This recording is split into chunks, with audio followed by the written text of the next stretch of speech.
Ano siyang matabo na ang video nga ni tadlo nga wala masyado giyog-giyog nga ka doko wala sa mayawa muna. Ang video nga ni is para sa Pol Sci Night, para sa teachers ni siya. Bali, do ka tribute for teachers. So, mahaboy kami sa inyo mga questions nga isabton nyo. Do ka, ano lang, whether may English ka mo, Tagalog, or Ilonggo, kung di inyo feel nga language, pwede nyo gawin. Gusto nyo mag-French ka mo, pwede man. So, ay mo unta muna i-dryran ta ang questions para ma-familiarize niyo ang questions. So, hindi kami mag-record. Tanaw na naman kung paano kung mag-iyo sa camera. Pero avoid lang ang giyo-giyo and then avoid niyo ang dyan ng names. Hindi ka mabang kasi pa-thank you ko kay Sir Ellie kay Amuni. Avoid as much as possible general. Wala sa ngalan, okay? Maski sa classmates wala man ngalan, okay? Page. So, first question, di ba mag-graduate na ka mo, no? Oh, syempre. Yes! Graduate. So, anong feeling? Feeling. Ikaw siya. Happy, syempre. Tunugan yung Excited. Happy? Happy ka, Chi? Na-nervous. Okay, ano pa muna na? Muna ng feeling? Excited. Kung yung mga bagay, makamungay di malimtan, ano na siya? Ang bonding with the classmates and the teachers.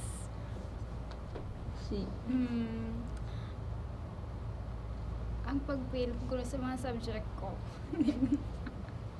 Ano ang mga bagay nga ma-miss niyo? Ma-miss? Siguro ang mga bloopers. Bloopers or out of the blue nga mga jokes, tapos mga patawa, muna. Anong ma-miss niyo as a Pol Sci? As a Pol Sci, sa pagiging Pol Sci, ano ma-miss niyo exactly? Ang last minute nga rush. Ikaw, Chi. Mga project nga dapat ipasa. Ulihin na.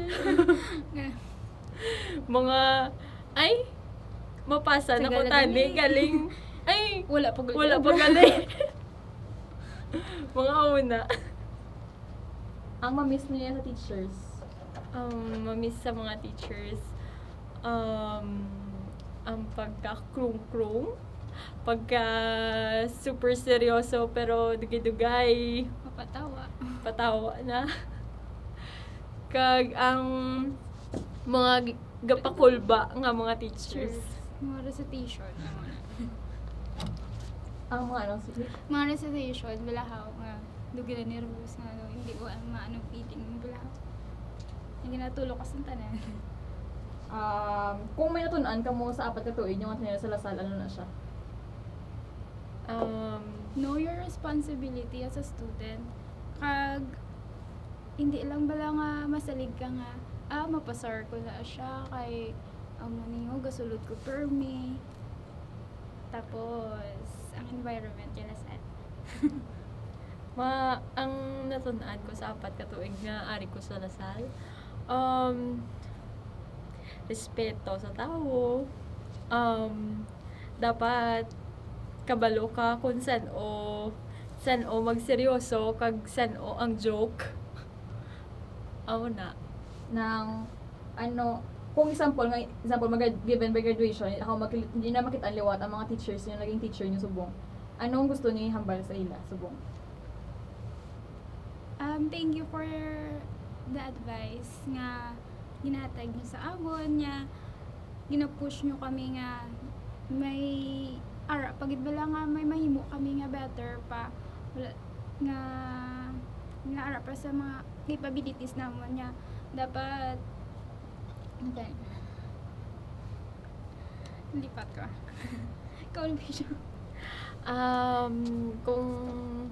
Kung ako maghatag sang comment or gusto ko ihambal sa ila, gusto ko lang ihambal nga thank you Ged sa mga advice kag mga sermon nyo kag kabalo na kamo kung nga kung ano kami nga as estudyante, as a tao, kay lawig naman ang pag-uplanay naton diri sa Lasal kag thankful gid kami nga naging teacher namon kamo kag tani nang if ever man gid nga magkita na ta liwat isa lang gid yung mahambal ko tani proud kamo kung ano kami subong. Message nyo sa mga third year, second year, and first year nga Polsay. Message naman sa mga third year kag mga incoming second year. Income, incoming sa mga, third year. sa mga next, mga undergrad. Mga next nga maga hatag sang duag sa Polsay. Tani kabalo na kamo kung ano ang ginatawag nga responsable nga pag-handle sa mga sitwasyon diri sa Polsay. Kay kabalo ko nga ang mga teachers ga-expect gid maayo sa inyo kag tani nang respetuhon nyo ang mga teachers kung ano gid man ang gusto nila matabo sa inyo. Sa ako, sa incoming mga second year, third year, tani nang knows your responsibility as a student kag nang hindi ka mo mag-respect ka mo sa teacher sa kung ano ang mga requirements or anything nga hindi pasa kag kung tuon gid ya kag hindi nang always pray lang kay God. Last question. Proud ka mo nga Polsay ka mo? Yay! Yes. Proud kami! Pwede nyo mambal, I am a proud Polsay. I am a proud Polsay. Okay. So, again, ang totoo,